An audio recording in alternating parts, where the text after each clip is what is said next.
KANGLON SUNA NGAKTABA LANAI Rehabilitation Center Kuntramathoi MAKHA TANA CHALLAIBADA Social Welfare Department Thamlakliba Athingba Asi Drug Users Amadi Irang Asigi Yenglaga Matam Khara Handokpiyu HAINA Rehabilitation Center SINGI APUNBA Loop Ama OIRIBA Utrust na LEINABA SINGI PUKNING CHINGSINLAKLI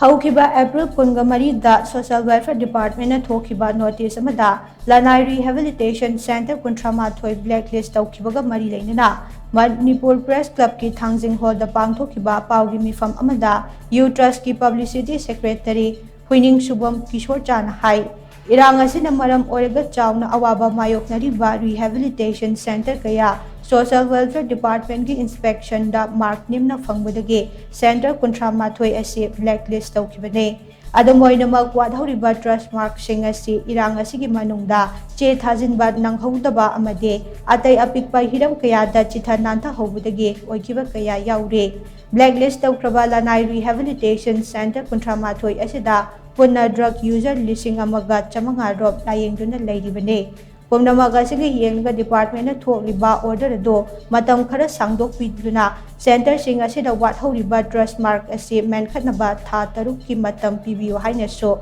mahakna makhatana phungdukhe Akhoi social welfare hai tare department da yam hapal ga appeal ama hai tare tha another 6 months amtanga iselokta mayam slei tha tarumtanga pibiradi amtanga reconsider to biradi aho leiba aho rak mayam ri awara pa mayam le horiba adigi lan sigi mayam tori mayam se sigi kano se id akhoi main mangam ni kai bi akhoi chok thasab leiba hai tare tori poto la le hai jab dinate